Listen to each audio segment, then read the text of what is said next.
Assalamualaikum warahmatullahi wabarakatuh. Perkenalkan, nama saya Mauli Nikmah dari Prodi Pendidikan Guru Madrasah Ibtidaiyah kelas 2B dengan nomor NIM 20.13.00046. Di sini saya akan menjelaskan tentang pertumbuhan atau fotosintesis pada kacang hijau. Pada hari kita menanamnya, kacang hijau masih berupa biji dan belum terjadi pertumbuhan maupun perkembangan. Pada hari pertama, kacang hijau di tempat gelap mencapai 0,5 cm, sedangkan di tempat terang, biji kacang hijau mencapai 0,2 cm. Pada hari kedua, biji kacang hijau mencapai 2 cm di tempat gelap, sedangkan di tempat yang terang, biji kacang hijau mencapai 1,8 cm. Pada hari ketiga, biji kacang hijau di tempat gelap mencapai tinggi 8,3 cm, sedangkan di tempat terang mencapai 4,5 cm. Pada hari keempat, biji kacang hijau mencapai tinggi 14 cm di tempat gelap, sedangkan di tempat terang mencapai tinggi 7,5 cm. Pada hari kelima, biji kacang hijau mencapai tinggi 18,5 cm di tempat gelap, sedangkan di tempat terang, biji kacang hijau mencapai 8,7 cm. Pada hari keenam, biji kacang hijau di tempat terang mencapai tinggi 10,3 cm, sedangkan di tempat gelap mencapai 21 cm. Dan pada hari ketujuh, biji kacang hijau di tempat gelap mencapai tinggi 23,4 cm, sedangkan di tempat terang mencapai 12 cm. Dari pengamatan yang saya lakukan telah menunjukkan bahwa terdapat perbedaan pertumbuhan dan perkembangan kacang hijau di tempat gelap dan di tempat terang. Hal ini menunjukkan bahwa cahaya matahari memengaruhi pertumbuhan dan perkembangan kacang hijau.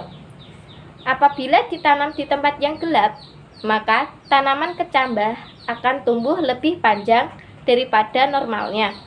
Peristiwa ini terjadi karena pengaruh fitohormon, terutama hormon auksin. Fungsi utama dari hormon auksin ini adalah sebagai pengatur pembesaran sel dan memacu perpanjangan sel di daerah belakang meristem ujung. Hormon auksin ini sangat peka terhadap cahaya matahari. Bila terkena cahaya matahari, hormon ini akan terurai dan rusak. Pada keadaan yang gelap, hormon auksin tidak terurai, sehingga akan terus memacu perpanjangan batang. Akibatnya, batang tanaman akan lebih panjang jika ditanam di tempat yang gelap. Tetapi, dengan kondisi fisik tanaman yang kurang sehat,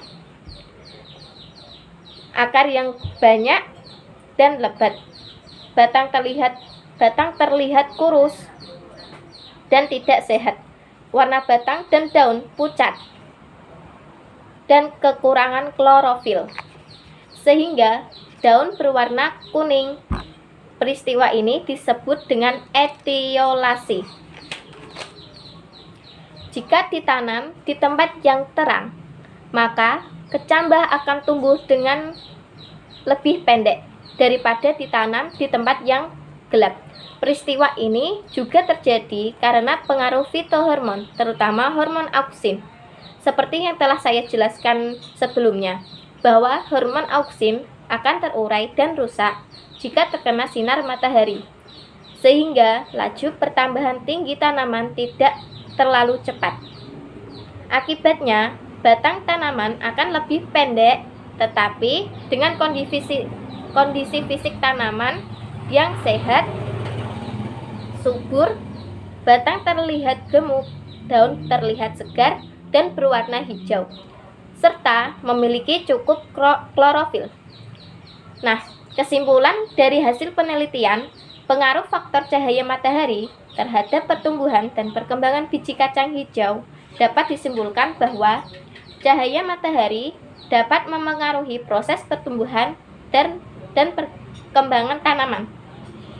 Proses pertumbuhan dan perkembangan tumbuhan membutuhkan cahaya matahari. Namun, banyak sedikitnya cahaya yang dibutuhkan. Setiap tumbuhan itu berbeda-beda. Begitu pula dengan tumbuhan kacang hijau. Dari penelitian yang telah saya lakukan terhadap pertumbuhan dan perkecambahan kacang hijau, biji kacang hijau yang diletakkan di tempat gelap dan terang akan mempunyai perbedaan. Biji kacang hijau yang terkena cahaya matahari secara langsung atau di tempat terang, pertumbuhannya lebih cepat, lebih lambat. Daunnya lebar dan tebal, berwarna hijau, memiliki cukup klorofil, batang tegak dan kokoh.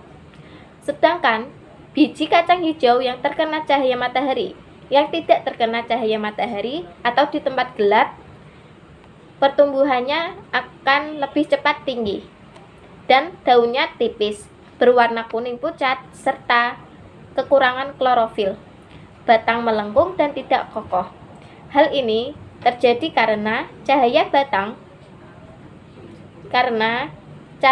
memperlambat atau menghambat kerja hormon auksin dalam pertumbuhan kacang hijau.